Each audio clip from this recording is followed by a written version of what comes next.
Olá, meu amigo e minha amiga, sejam bem-vindos a mais um Portal do José, hoje trazendo informações importantíssimas, cenas reveladoras, desmascaramentos e também algumas análises de situações muito estranhas que estão acontecendo aqui no nosso país e que incomodam bastante humanistas, pessoas como eu e você. Bom, antes de entrar aqui nos temas, quero convidar você que está chegando nesse instante ao nosso portal e ainda não nos conhecia, para que em primeiro lugar você se inscreva aqui conosco, conheça também os nossos outros vídeos. Se você gostar depois, compartilhe, recomende. Não se esqueça, dê o seu joinha, mande seu comentário e, se puder, se inscreva aqui também no nosso clube de membros, tá legal? Então vamos aqui seguir aos temas, né? Em primeiro lugar, eu queria abordar aqui com vocês uma situação que me incomodou bastante, tá? Ontem, dia 13 de maio, não foi feita nenhuma menção, por governo nenhum que eu tenha visto, pelos veículos de comunicação, pelos canais da internet de uma maneira geral, sobre o dia 13 de maio. Que é um dia minimamente para se refletir sobre questões aqui no nosso país. Mesmo que pessoas tenham uma série de críticas ao 13 de maio, a abolição da escravidão, da forma como ela foi feita, é uma oportunidade sempre para a gente jogar luzes sobre a história do nosso país, sobre uma chaga que aconteceu no nosso país, cujos efeitos ainda pairam aí na nossa sociedade. Eu não vi o Ministério da Educação falar absolutamente nada, o Ministério da Igualdade Racial, o Ministério de Direitos Humanos, enfim, ninguém falou absolutamente nada. E o povo que não conhece a sua história, não reflete sobre os seus acontecimentos, a coisa fica complicada, né, gente?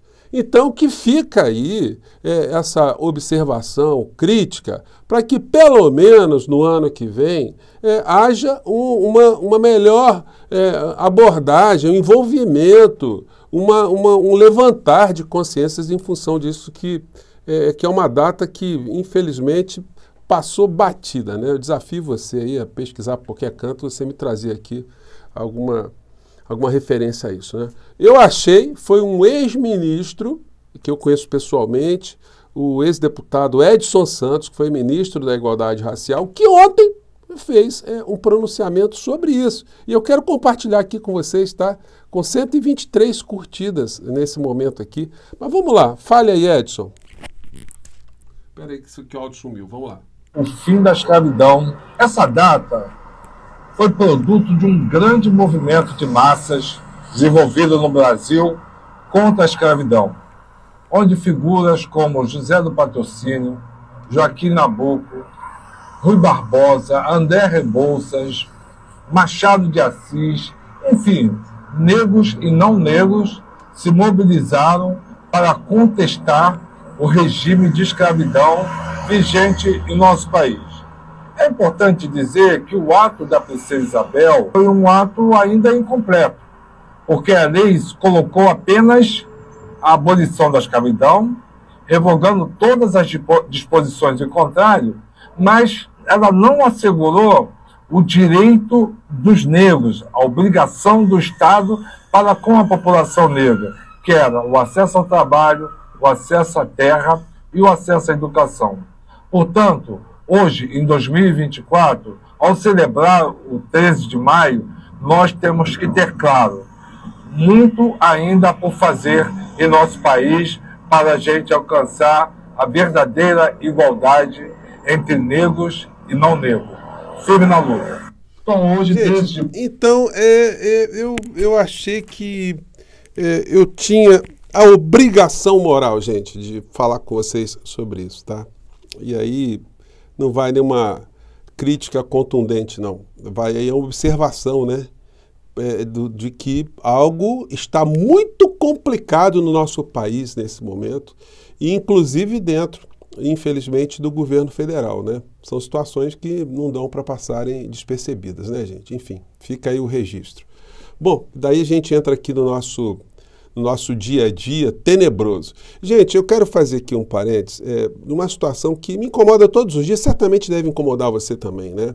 Eu fiz uma faculdade de Direito na Universidade Pública, na Universidade Federal do Rio de Janeiro, fiz mestrado em Ciências Penais e lecionei Direito Penal durante mais de 20 anos, né, em várias faculdades, enfim. E a gente aprende a conviver com muita coisa complicada, né, da natureza humana. Mas nada se assemelha à enxurrada, né? Ao deslizamento de insanos, de criminosos, de vigaristas, todos ao mesmo tempo, desde que Bolsonaro chegou ao poder. E para enfrentar essa avalanche, é necessária, né, são necessários muitos enfrentamentos, muitas forças. E quando nós temos uma força política no nosso país que foi eleita pelo povo brasileiro, ela tem que estar ativa também nesse combate. E está faltando gente para alertar o presidente da República. Eu não me conformo das coisas estarem como estão. Nós aqui fazendo combate diário e o governo tratando de algumas questões apenas no campo institucional, não percebendo que nós temos uma situação, uma batalha gigantesca a ser enfrentada, né? Bom, matéria aqui do UOL hoje. Rio Grande do Sul, fake news contaminam redes e 70% das menções ao Exército são negativas. Os bolsonaristas estão detonando com o Exército, mas não é só isso, né? A desinformação vai provocando uma série de danos. Hoje aqui no Globo, que é um dos corresponsáveis por esse fenômeno todo que nós estamos vendo no Brasil, como eu sempre tenho denunciado aqui, porque eles nunca combateram frontalmente o principal nódulo, né, que é a figura do inelegível, que permaneceu no poder mesmo sob uma montanha de corpos aqui no nosso país, porque os grupos econômicos se deram bem, né, com Paulo Guedes e o fantoche, o boneco do posto, o genocida, à frente do nosso país. Então hoje eles colocam essa matéria aqui, meio denunciando também, né? Com esse título, Eixo da Desinformação. Posts de políticos amplificam fake news contestadas por autoridades. Estão colocando todos os vigaristas, todas as vigarices, ou algumas delas, né, os lacaios aqui no meio dessa história. E aí, o que acontece quando a gente vê essa matéria aqui do UOL hoje, né, e as desinformações? Faltou, né, para o governo Lula criar um gabinete de crise. O Paulo Pimenta está lá no Rio Grande do Sul, ali entre uma catástrofe e outra, uma demanda e outra, um falsário e outro ali, enchendo a paciência, colocando coisas na internet. Mas seria muito mais útil, na minha opinião, que se tivesse um gabinete de crise e que todo dia se pudesse prestar contas daquilo que está sendo feito de uma forma orgânica, com o ministro Paulo Pimenta, um outro ministro aí da infraestrutura, o comandante da Brigada Militar do Rio Grande do Sul, o comandante da Defesa Civil, os comandantes das Forças Armadas, do Exército, da Marinha, enfim, com os seus especialistas ali, para responder à imprensa, para dizer o que está acontecendo e, sobretudo, desmentirem esses bandidos, esses vigaristas, para colocar ali uma situação como uma fonte direta de informação. Está se especulando aí que o presidente Lula virá para uma rede nacional para se pronunciar sobre o que está acontecendo, né? Mas nada impede que, já nesse momento, seja criado um gabinete de crise, até porque nós teremos muitos desdobramentos dessa catástrofe toda no Rio Grande do Sul, né? Então, muitas coisas ainda podem ser centralizadas através de um gabinete de crise, né? E daí a gente vai vendo o banditismo. Hoje eu vou abrir um espaço aqui só para os vigaristas. Eduardo Bolsonaro imagina se fosse Lula presidente na pandemia. Comentei isso com vocês, né? Bom, eu fiz o exercício se o Bolsonaro estivesse ainda na presidência da República com esse tipo de acontecimento, com esse tipo de catástrofe, né? E fiz aqui uma adaptação, pegando aqui 30 frases do Bolsonaro ao tempo da pandemia. Lembrando que o criminoso mor da nação, ainda hospitalizado, ele continua a mostrar o que seria se ele tivesse, né? Ele está contestando aqui as transformações climáticas do planeta. A problematização do clima realizada pela organização é pura desinformação como meio de atingir um fim. Tudo orquestrado pelos gigantes que exigem dos outros o que não cumprem. Gente, tem banditismo. Qual é a postura que Bolsonaro teria agora? A postura que ele está tendo agora, de negacionismo, de negar aquilo que está acontecendo. Daí a gente poderia pegar a frase dele aqui para adaptar para situações, como por exemplo, isso é apenas uma chuvinha, né? Como ele disse, né? Seria apenas uma gripezinha. Eu não sou bombeiro, né? Criticado ali por uma questão qualquer, como ele disse que não era coveiro, ele pode dizer, eu não sou bombeiro. Estão potencializando o poder dessa chuva, no caso era o vírus, né? Talvez por razões econômicas. Mais à frente ele diria, o brasileiro precisa ser estudado porque ele pula no esgoto e nada acontece com ele.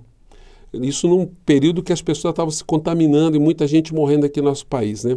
E aí, mandando mais uma vez, eu não sou coveiro, ele poderia dizer, eu não sou bombeiro, né? E aí veio. E daí? Lamento, o que quer que eu faça? Eu sou Messias, mas não faço milagres. Mais adiante. A gente lamenta todas as mortes, mas é o destino de todo mundo. A frase se aplicaria para hoje. O Brasil tem que deixar de ser um país de maricas. A geração de hoje é tudo Nutella. Brasil está quebrado, eu não consigo fazer nada. Não há nada comprovado cientificamente sobre, no caso ele falou sobre vacina, e a gente poderia colocar mudanças climáticas. Vai mandar ajuda só se for para a casa da sua mãe. Bom, vocês sabem que ele falou exatamente isso, né? Chega de frescura, vão ficar chorando até quando? Seria a frase também que a gente veria, né? Se ele tivesse ainda à frente.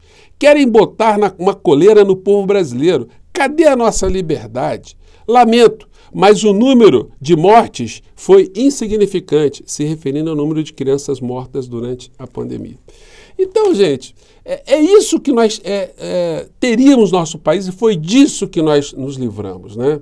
Bom, algumas questões também econômicas no meio dessa história. Perdão total da dívida no Rio Grande do Sul faz sentido? Por mais dura que seja, a resposta é não. Coluna de Raquel Landim no estado de São Paulo, ou seja, né, que se lasque o povo brasileiro, que se lasque o povo gaúcho. Tem que ter ali a responsabilidade fiscal. A preocupação desse pensamento da elite que está, inclusive, dentro do jornalismo econômico, dentro das redes brasileiras, é esse aí que a gente está vendo, né? E para finalizar, a vigarice total internacional, né? A juíza foragida, que foi expulsa da magistratura, desculpe a expressão, por vagabundagem, a juíza que não ia trabalhar, que ficava só usando as redes sociais para também criar tumultos aqui no nosso país, ela teve ali uma investigação no gabinete dela, na vara dela, e se descobriu que ela simplesmente não ia trabalhar e, portanto, a vagabundagem foi confirmada. O magistrado, para se afastar da magistratura, vocês sabem que é um negócio muito difícil, né? A pessoa precisa ser muito ruim, muito bandida, muito vagabunda para estar nessa situação. Ela está nos Estados Unidos fazendo o quê? Tentando amedrontar mais uma vez, o ministro Alexandre de Moraes, enfim, as instituições. E aí ela está fazendo live, eu não sei como é que ela está tendo esse canal, mas assim, 13º Congresso Americano, Alexandre pode começar a rezar. Então ela está achando que o ministro Alexandre de Moraes está preocupado com ela, que ela vai ter que rezar. Então ela disse com esse... Ele é o problema principal. E é muito importante a gente dizer claramente quem é o problema principal. E parar de ficar falando, porque o problema é o STF. Não, não, não. O STF... não tem nome, não tem CPF, é uma instituição sem rosto. O STF é composto por alguns ministros, pessoas físicas, que são uma espécie de engrenagem, são as peças da engrenagem. Se tem uma peça defeituosa, como essa daí, Alexandre de Moraes é uma peça defeituosa na engrenagem. Então ela está achando que o ministro Alexandre de Moraes está muito preocupado com a vagabundagem instalada fora do nosso país, né? Se você não sabe o que eu estou falando, a matéria é essa aqui. A juíza que se recusou a voltar ao trabalho presencial e fez postagem atacando o STF é aposentada compulsoriamente. Ela está ganhando uma graninha lá fora. Ela ensinava, gente, como é que se poderia burlar o uso de máscaras. Então ela dizia, olha, você vai para um shopping, tá de máscara, compra um sorvetinho, tira a máscara e fica com o sorvete. Depois que o sorvete acabar, você fica ali desfilando com um copinho e fica usando sem máscara. Então esse é o nível de banditismo, de bandidagem, né, de vagabundagem que tomou conta daquilo que a gente está vendo aqui no nosso país e que choca todos nós, que lidamos muitos anos, né, com as mentalidades criminosas e em vários campos, mas nós nunca vimos tantas mentalidades criminosas atuando contra um povo ao mesmo tempo como nós vimos desde que Bolsonaro chegou ao poder. Bom, fica aí o nosso papo de hoje para reflexão, né? Mande seu comentário para cá e mais tarde eu volto que tem coisas muito importantes acontecendo. Tchau!